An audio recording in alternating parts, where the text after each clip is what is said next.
Welcome back, Focus Learners. Okay, let's dive into this. Today's explainer is going to walk us through a seriously powerful framework from our source material about navigating the absolute highest highs and the lowest lows of the human experience. We're getting into the actual mechanics of personal growth and mental resilience. We're moving way beyond just surviving the hard times. We're talking about building a completely unbreakable foundation before those hard times even begin. Let's really explore what it means to fortify your soul. Bad times create strong people. Strong people create good times. Good times create weak people. Weak people create bad times. Just let the philosophical weight of that settle in your mind for a second. It's such a profound observation about the macro cycle of prosperity and hardship. This echoes all throughout human history. Think about it. Societies endure immense struggles. They rebuild with incredible grit and efficiency, ushering in these golden ages, only for the next generations who inherit all that comfort to slowly lose their edge. But look, this isn't just about the grand rise and fall of ancient civilizations. It's a mirror reflecting our own individual lives. When things are hard, biology and psychology literally force us to adapt, to grow muscles we didn't even know we had. But when things are easy, well, that's when the danger truly begins. And this brilliantly illustrates that very trap that catches, honestly, almost all of us. On one side, you've got complacency. The sun is shining, life is comfortable, and we naturally just let our guards down.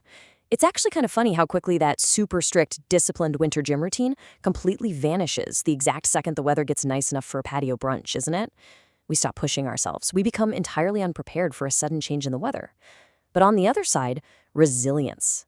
These are the strong people forging good times out of the bad simply because they have absolutely no other choice. The whole goal of our source material today is figuring out how to break this cycle. How do we keep the grit and resilience of the bad times while we're actually enjoying the comforts of the good times? Act 1. The cycle of hardship. Look, this right here is the entire core premise of our source material. Your ability to handle your bad days depends entirely on what you did in your good days.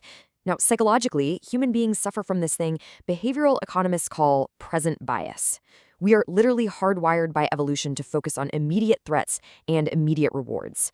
So when the environment is safe, our brain naturally tells us to relax, conserve some energy. But the harsh reality is the foundation for surviving your absolute worst days is secretly being built right now, during your absolute best days. You don't build a lifeboat while the ship is already sinking.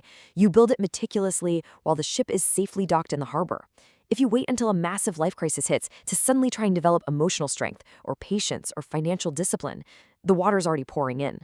Act 2. Auditing your good days. Get ready, because we're about to shift from philosophy into a really quick, highly personal self-assessment.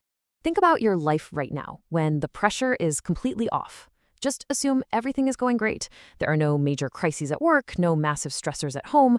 What does your typical day actually look like? When the external world isn't forcing you to be disciplined, what are your default habits? Because the absence of pressure reveals our true baseline. Do you still actively push yourself to learn and grow, or do you immediately begin to coast? It's a really tough question to answer honestly, right? But do you have a routine that you stick to no matter what? Because routines act as these incredible psychological anchors.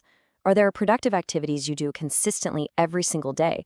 Or does your discipline just vanish into thin air the second life gets a little bit easy? When you have an abundance of free time, mental effort, and disposable income, it's fascinating to observe where it all naturally flows. Let's look at your physical maintenance. Do you take care of your nutrition? Do you exercise consistently? Are you fiercely guarding your sleep? It is so incredibly easy to order takeout and skip the gym for 3 days in a row and everything in life feels totally fine. But biology is totally unforgiving. Your physical health is the literal energy reservoir you will have to draw from when stress eventually hits. If you aren't maintaining the machine during peacetime, it will absolutely break down during the war. What about your emotional maintenance? Are you giving love? How do you behave with your friends, your family, your colleagues when times are nice? Crises act like a giant magnifying glass on our relationships. The relationships you nurture, the patience you practice, and the emotional bank accounts you fill up when the sun is out, those are the exact same lifelines you will desperately rely on when the storm hits. If you haven't built deep trust during the sunny days, stormy days will just bankrupt the relationship entirely. Now, what's really interesting about this slide is how the source material brilliantly organizes all those frantic diagnostic questions we just went through into 3 super clear, actionable categories. A proper good day audit breaks down into health, mindset, and actions.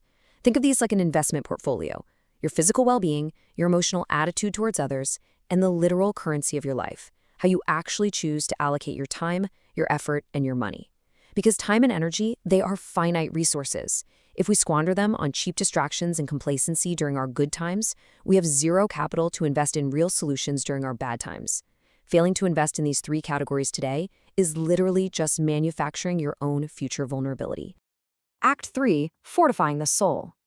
Let's slow things down a bit and look at how we actually build this inner strength.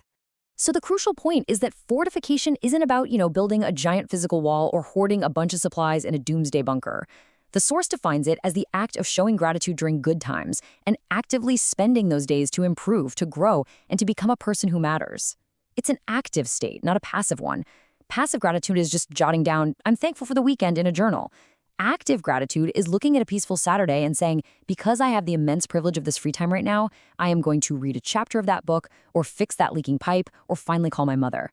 It means translating your thankfulness into deliberate, actionable preparation. The whole reason this active preparation is so critical is actually pretty simple. In good times, you have abundant resources and mental bandwidth. You have the cognitive space to reflect, to train, to build brand new skills. But in difficult times, the source warns us that you may simply be unable to do the things you want to do. When a real crisis hits, your brain enters pure survival mode. The amygdala takes over to deal with the immediate threat, which effectively shuts down the prefrontal cortex. That's the part of your brain responsible for long-term planning and complex learning. Your time is completely consumed just putting out fires. You literally cannot forge the sword while you are actively defending yourself in the middle of a sword fight. The forging absolutely must happen in this sunshine. So the source material leaves us with this totally critical mindset shift. We need to be actively looking at our current situation and asking ourselves, how must I make the best use of this time? It's a powerful reminder to treat our peaceful, boring, totally ordinary days not as some mundane stretch of time to just slog through, but as a precious, highly valuable resource that should be utilized to its absolute fullest potential. Act 4, Preparing for the Storm. Let's bring this all together. Let's move to and see how this builds to the source's ultimate guarantee. Everything you do to improve yourself during your good days will definitely help you during your bad days. Every single nonfiction book you read, every morning workout you push through, every relationship you mend when things are perfectly fine, it all acts as an invisible, impenetrable shield for tomorrow. The 10 minutes of meditation you practice for 100 sunny days is the exact mechanism that stops you from completely panicking when a sudden storm hits your career or your personal life. Your good days are not a vacation from reality. They are your training ground. So, as we wrap up this explainer, I want to leave you with one final, provocative thought to carry with you, a quiet challenge for the rest of your week. If the storm arrived tomorrow, how well did you use today? Were you just coasting in complacency, or were you actively fortifying your soul? The choice is entirely up to you. Thanks so much for joining me. Keep learning, stay focused, and I'll see you next time.